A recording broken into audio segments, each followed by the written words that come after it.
Hello and welcome to 5 Minutes in a Very Cold Shed. So, episode number 6 maybe, something like that, I can't remember. I just want to say thank you because a lot of people have recently subscribed to my channel. I think Dom from the repair shop is building a Tiger 90 and I'm building the same bike. Now, I've got a head start, right, because my chassis and everything is great. But he started on the engine. And he started taking it apart, and he's going to find all the problems that I've been finding when I've been building my engine as well. So I know some of you have seen comments in there and conversations in there, and you've jumped on my channel. Thank you for subscribing, really appreciate it. I'm not as cool as Dom, you know what I mean? I haven't got a TV show or anything, but you know, I try my best. Everything's in bits now, and I've started cleaning stuff. My parts washer down here is the fluid's gone all old and manky. Let me just show you. Parts washer there. It's in need of a fluid change, so I have got a new barrel of fluid over there. Lots of parts washing to do. I've done the cases. They're over there on the bench. They're all right, but I think I'm gonna have to vapor blast them. Right. So I'm doing loads of little bits at the minute. I'm putting a shopping list together of parts I need for the engine. I'm up to about £1,000 already. But let me show you on the bench the kind of stuff I'm working on. Right, I think best place to start is to show you my big end. And I'm not talking about an unsolicited photo to your Facebook Messenger account. I'm talking about the bottom of the engine. All right. So I've got the crank out. Here's the crank, and I've took one com rod off, which has been cleaned, which is, as you can see, is nice and shiny con rod. The other one's still in situ there. I've started cleaning the crank up. I haven't taken the sludge trap out yet, so it's weeping oil still everywhere. I'm guessing that's full of slimy, horrible oil and particles and stuff. But yeah, you got to start somewhere, right? And I think the first place you got to start is the crank, because it's the bottom of the engine. And your main, so you got crank bearings, so you got the shells, which is your big end. Then you've got your small end for the pistons, and then you've got your mains. Now on this you've got a main bearing this side, which is a ball bearing, which was nice and tight when I took it off, and it's tight in the casting, so that's good. That surface is nice there. The other side is a bush, so you've got this kind of big fat part of the crank here, which runs in like I guess it's like a phosphor bronze kind of affair in the crankcase. Now I've cleaned both of them up, and I dropped the crank back in the case to see how it fitted without all dirt and stuff on it, and it rattles, which isn't good. It shouldn't rattle. So I've been measuring this to the book. This is okay, so my big end is all right. I've measured this journal here, that's pretty good. The white metal inside the big end is looking a bit scratched, so I'm going to replace the shells in there. They're on it's a standard shell, which is nice, which means this has never been ground. They actually, there's no up and down movement, but there's a bit of damage on them, so I'm going to replace them while I'm in there. You've also got to replace the bolts. Well, you don't have to, but it's good practice to replace the bolts. Small end bushes, measured those, they're pretty good. But they're kind of borderline, right? The gudgeon pins slide in fairly easy. There's no play, but I think I'll put new ones in there while I'm here, because while I'm here. So next job is measuring loads of stuff, like measuring all over the crank, measuring the rods, measuring the cams. Cams are in the parts washer. So I'll get those clean, get those out. I'll show you a little bit of measuring, but first I need to take off this com rod and clean that up, and clean up a bit of that, clean the cams, get them on the bench, and then we'll get the micrometers out.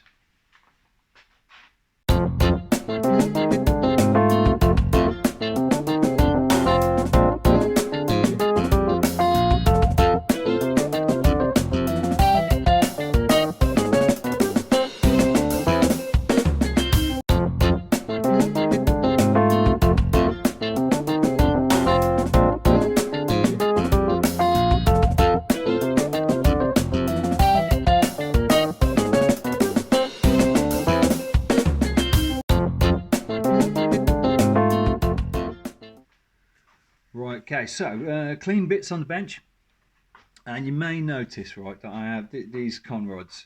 The cast iron in these, right, or yeah, iron based. So they always go kind of black and rusty, and you'll notice that they're very very shiny. And I haven't done this because it looks trick. It does look trick, but I haven't done it because it looks trick.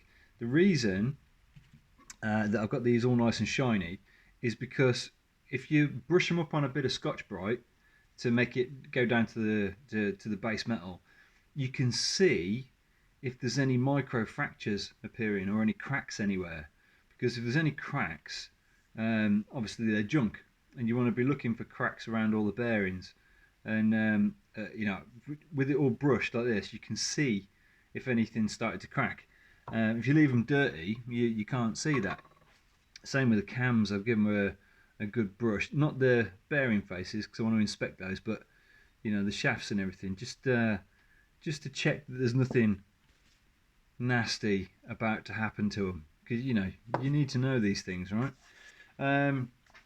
So I think first thing I'm going to measure is the big end journals and the big end main bush. Now, as many people have said to me in the past that I should measure my big end using micrometer, this is true. I'm going to use a micrometer. So we're measuring an imperial, right? And now I'm a metric kid. I grew up in metric era, and I didn't really get exposed really to imperial measurements until I went to engineering college. By trade I'm an electronics engineer, so it doesn't really work well for machining and stuff. So I've got a collection of imperial mics here. This one is made by Brown and Sharp with a patent from 1902. Now I don't think it's from 1902. They look a bit newer than that. I don't even see it on the video. Looks a bit newer than 1902. But the reason this one's my favourite over this rather nice Moore and Wright one is this one goes down to 3 decimal places, right? So it goes down to thousandths of an inch. This one goes to 4 decimal places because it's got a vernier scale on the top. So I'm going to use that one. Actually, I might use them both just to make double check because these haven't been into calibration for a very, very long time. So, in the book, it tells you what the journal diameter is, right? So we've got big end journal 1.4375 of an inch up to 4380 of an inch.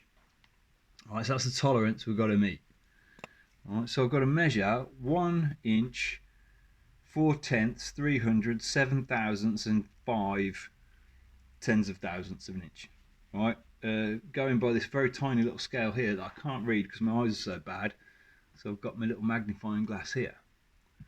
Alright, so put that on the journal, spin it back, alright, get it on like that, make sure we're somewhere in the middle and that it can just about slide with an interference fit across the bearing there. It's actually making a squeaking noise. And measuring a few different places across it as well. Check it's not gone oval. Alright, so that's about where we are. So now I've got to read this scale, right? For anyone who hasn't measured imperial before or is unfamiliar with measuring very small things in imperial, right? I'll give you a very, very quick overview of how you do it. Right, so you've got, don't know if you can see on the thing here, we've got a scale here. Okay, so we know this is a 1 to 2 inch micrometer, so we're starting above an inch, right? Because it doesn't go down below an inch. So we're at 1. So we can start with 1 point, and then across this scale here, so it's 1, 2, 3, 4. That's 4 tenths. right? Then that scale then is broken into 4 digits. These things that look like millimeters, it's actually each tenth is broken into 4. Right, because that makes perfect sense, right? We're working in decimals, so you divide it by 4. No, doesn't make any sense, right? But each one of those little nibbly bits between the tenths is 25 thousandths of an inch, right? So if I had 1 on it, then it'd be 1.425, right? But I haven't got 1. I'll tell you how many I've got.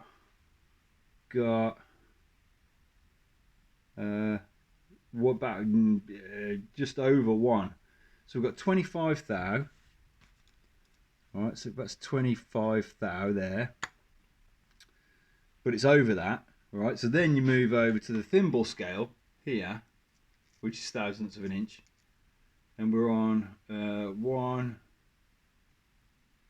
2, 3, and a tiny bit, right? So that's got to have a 3 there. And the tiny bit, then you move that round and measure it. I've used the wrong one. I've used the Moore and White one. Can't measure it on, I can't measure it on the vernier scale because it hasn't got one. Hang on, let me swap over. Alright, so we'll go back to this other one. Okay, so we've got, I hope it's the same numbers now. So we've got 1.4 and then 1 nibbly bit, so that's 25, yeah. Then 10, 11, 12,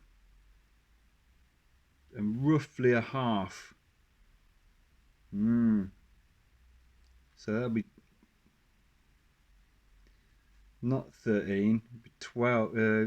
Yeah, I'm rounding up on that one, so that's 12. And then the fraction of that rotary one there, which is, oh man, 10, 11, 12 and a bit. That bit is the nearest one on the vernier scale, which is, oh, I don't know if you can see it on there, that vernier scale there. So I've got to find the one that lines up to that. Bear with me. That is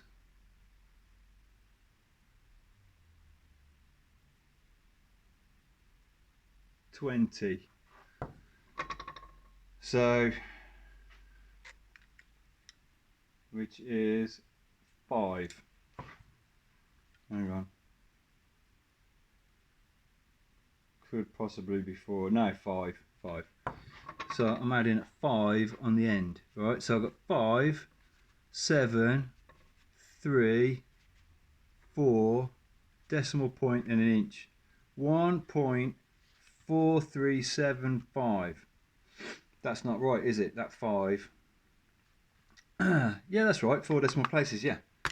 Okay. So there's me working. Dead easy to work out. So you got the first scale, then 25 thou scale, then the thimble scale, and then the vernier scale at the end. It couldn't be easier. Could not be easier. Unless you had a digital micrometer, and then it would be easier. But I haven't got a digital micrometer. Right, so 1.4375. And as you can see, the tolerance was 1.4375 up to 4380. And so we're on the low side, but we are bang on what's in the book, which is great. Now, the big end and that main bush are all the same size, right? So we can measure all of them with the mic set as it is, right? And that is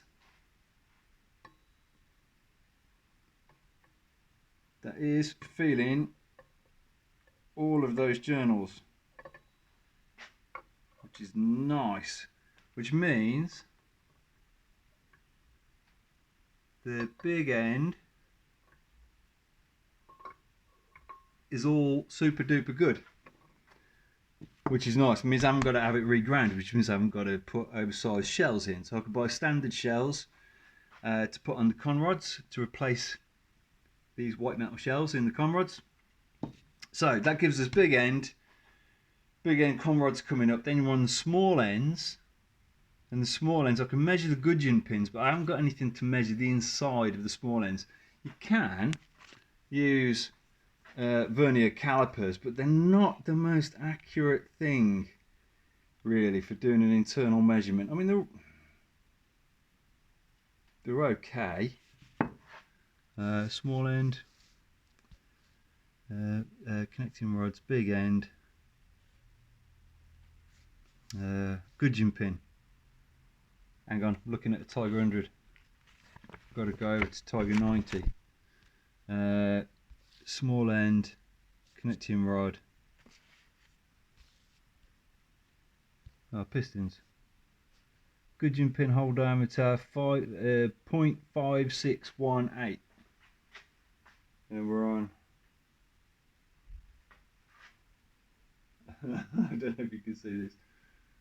0.56. Anyway, they're okay because I've already measured them. Not ideal. And I haven't got an internal bore that small. I've got an internal micrometer, which is this one, but that's as small as it goes. Don't go any smaller than that. Goes much bigger than that. I mean, I can measure stuff that big, but only that big as the smallest, which is a bit inconvenient. So I've got to do this with all these numbers all over the crank, all over the cams. I've actually started measuring these. They are actually pretty good. I'm in a quandary with these cams, really am. So I don't know if let me see if I can show you the condition of the cams on the camera. Hang on a minute. I'll move the microphone so you can hear me talking. I've got to angle this down. A lot of talking on this one. It's probably the most boring episode in the world. But it's super important, right? Because I don't want to put anything back together if it's knackered. So, I need a nice reflection on the cam lobes. You see it? Right, so if I turn that round, you see there's a little bit of wear on those. But the bit that concerns me is when you look across it, it kind of undulates a little bit across there. I'm not keen on that. You can measure the lobes, you can measure the diameter of the round bit, and then you measure the lift on it. And it seems about right, but the inlet one, I'm more comfortable with the inlet one than the other one really. So the inlet one is okay. The exhaust one, it's quite a bit of it's had a bit of a kick in, that has. So the end of the shaft is a bit rough. Well, I think that's smooth out. The bushes in the crankcase are knackered. You put the cam in, and then you hold this end and they wobble up and down. So it needs new bushes for the cam. This one, you can see that reflecting the light. It's a bit wibbly wobbly on this edge. Not very happy with that. So I'm phoning around places to see if they can just grind it. I only need to take a fraction of a thou off just to smooth it out, and then it'll be alright. Or I could buy new ones. Seems a bit wasteful though. I mean, these are pretty good. I'm borderline putting them back in the engine because they're not bad at all really. I've seen much worse engines running with much worse cams than this. But yeah, I'm kind of torn with it because it's in bits now. I want to do it properly. So yeah, so I'm measuring loads, doing loads of numbers and stuff like that. My objective is to get the crankcases. And we get the crankcases.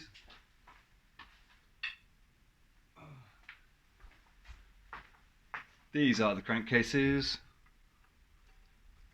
I want to get these all nicely blasted. Let me move the camera back up. these are the cases. I've cleaned them all up, but they're still dirty, right? So I want to get them all cleaned up. I need a new bush in this end here because that rattles on there. Not very good at all. These cams fit an absolute treat onto that end. There's no rattling at all, really. But the other end, you drop them in and they're swinging around. That's no good. So I'll put a new bearing on the drive side, new seal, new bush bearing this end. Oh, 50 quid or something they are. Monstrous. I've seen them for like 90, special ones, 90. It's a lot of money, isn't it? So yeah, new one of them, new inlet and exhaust cam bushes there. I'll put a new gearbox drive bearing in because I'm already in there. Need a new needle roller bearing in there as well. So yeah, basically everything needs to be new in here. That seal. Once everything's new in here and it's all cleaned up, I'm going to vapor blast it because it needs to be properly clean. Once all that's nice and new, I put the crank in and the conrods on with the new shells and the new small end bushes, and that's my base engine. Then I can build off that, get that back on the bench, back in my engine stand, and build from it.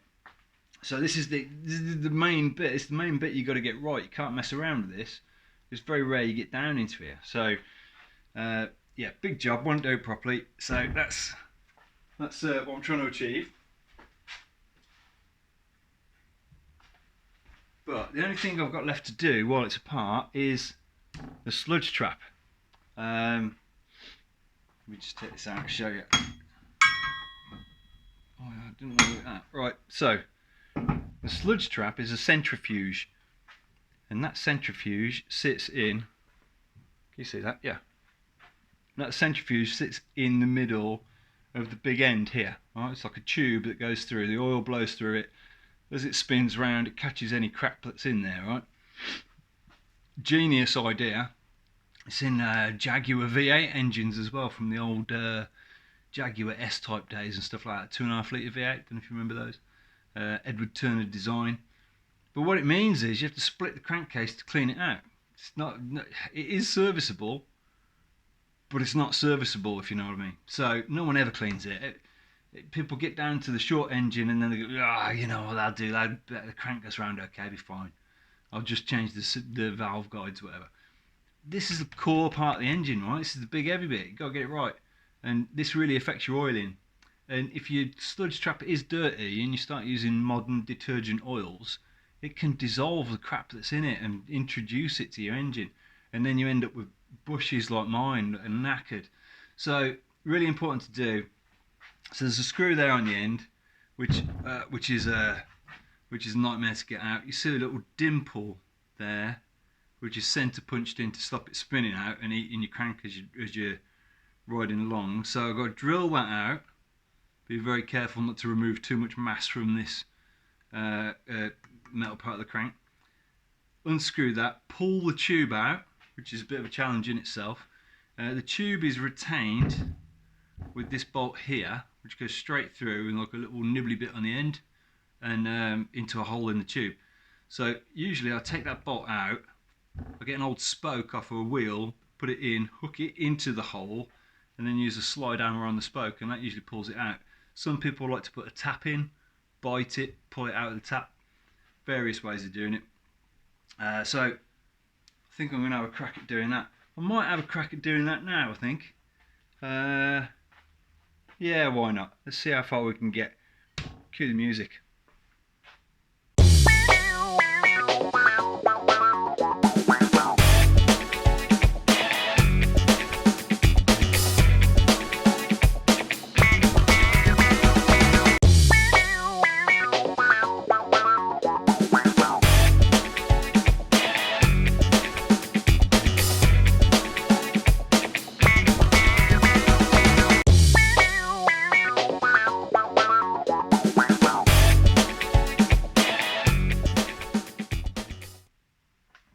again. So, I tell you what, right, I don't know what that looked like on sped up with music over it, but that was probably the easiest sludge trap screw bolt plug I've ever taken out. And I can show you it. There it is. All right, and not much damage at all. To be fair, I've had these. I mean, the last one I did was a right old fight. This one, I'll give it a little bit of drilling, make sure I got the thing up. It went half a turn, and then it got caught up on the other end of the flat there. So I had to drill a little bit more out, and then it just went. It just unscrewed, and it unscrewed really nice, really nice. Bit crunchy, dirty, full of crap on the inside, as expected. Took the bolt out the top. No big dramas doing that either. That came out okay. I have stuck this thing up here, and it does go all the way in, so it's not absolutely solid, but I can feel slime. Right, so if I do that, and then I get a bit of fresh tissue paper, this is what's in it. Alright, see all that? See all that sludge? That's why it's called a sludge trap, right? Because it's full of this horrible sludge. There you go. There's lumps of it. So it's not good. It's got to come out. It's got to have a clean. When you're in here, you may as well do this. You don't want to skip it. You go on a lot of forums and they go, "Oh, you got to do this sludge trap." You got to... Yeah, right. You know, got to do it. So super easy. Now I've said it's super easy, right? I bet I can't pull the bloody tube out. But ooh, look at that. Big chunk of dirt in there. Let's see if there's any more.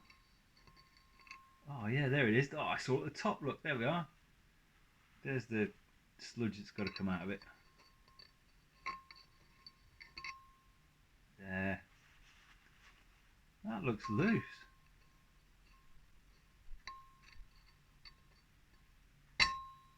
You know what, for a minute I thought that tube was just going to pull out. It ain't going to pull out, is it? No way in the world.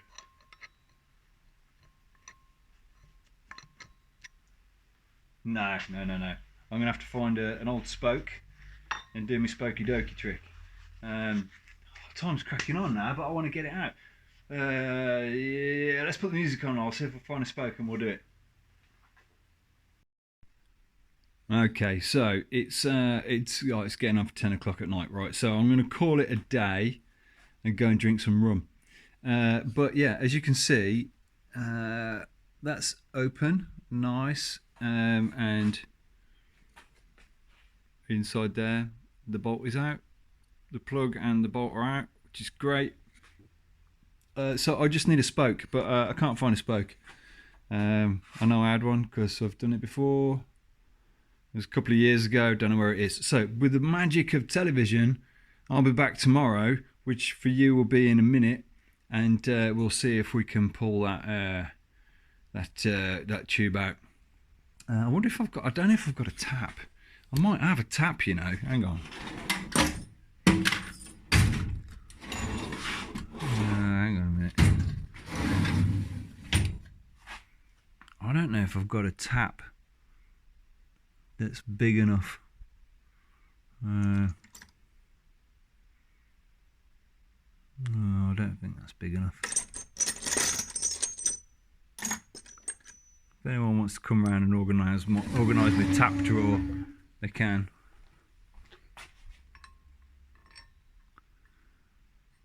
Oh, you know what?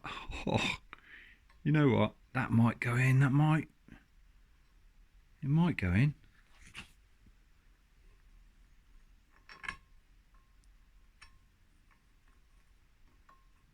I don't know. Will it?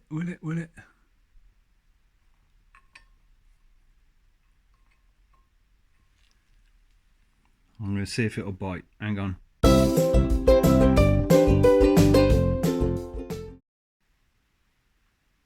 Okay, I don't mean to get everybody excited, right? But an M12 tap seems to go in there quite nicely. So I've turned it in. It's got quite a good bite on it. Don't know how far to go in really. It's probably half the tap. Never done it with a tap before. I've always done it with a spoke. So I'm in new territory here. You've caught me experimenting. Right, how'd you pull a tap like that? And I'm not sure. Yeah, I know you put the tap in, but how'd you pull the tap? I don't know. I guess I don't know. I'll just try a few ways. Let's put some music on and we'll see what happens.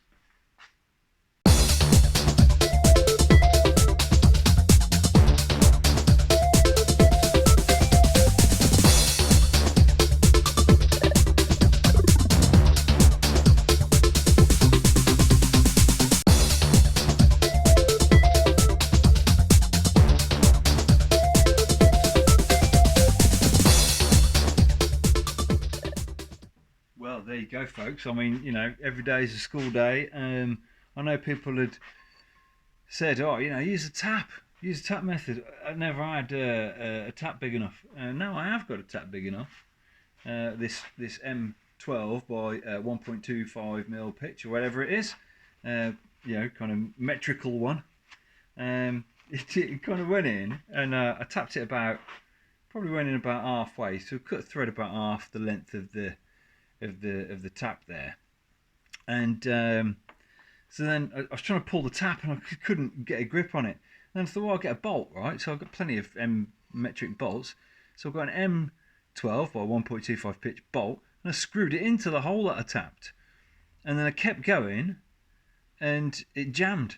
And then it jammed in the tube, and then it started rotating the tube. And as soon as the tube rotated, I tried to pull it out, it wouldn't come out because it was just turning. So the gentlest little pry with a screwdriver, and check this out. There it is. There's my sludge tube. You beauty. So that was it's one of them jobs that you think, oh god, it's going to be a right old fight, that is. And we're going to end up with bust knuckles, and you're going to end up breaking stuff. And that has just been an absolute dream. That makes up for probably £1,000 I've got to put into the engine in bushes and bearings. So that's the sludge tube. Here. Let's move the microphone over so you can hear me, because I'm going to talk about this really close up. Right. So put the microphone there. Okay, so that's the sludge tube there. Let's put the light on. There we go. So it's just a metal tube, sits inside the engine, and then you've got holes in it there and there for the oil, and that's the hole where the bolt goes, usually where you put the spoke nipple to pull. That's that hole there. And now I've got a metric bolt stuck in the end of it. However, I am going to replace the tube. I just replace it because it takes a bit of a kick in. It's a bit rough on that end, so I am going to replace that. So now what I've got to do is clean out the hole that it's left in the crank, and oil comes out of these holes there to oil the big ends. That comes out from those doofers there. So that's super successful. Very, very pleased about that, and I've earned my rum tonight. So I'm going to call it a day, and come on to the front. There's my sludge tube, out like a dream. M12 tap. Who knew? That saved my old Triton back wheel that I got a flat spot in from a pothole. I've been robbing the spokes out of that over the years. It's breathing a sigh of relief over there now. Right, so yeah, I'm super chuffed with that. So I'm going to call it a day. Thank you for watching. Really appreciate it. Yeah, on the way to having a crank. So I need a tube, plug, shells. Then that crank is almost ready to go back in. I might do the small end bushes on it as well. Yeah, great, brilliant. So excited.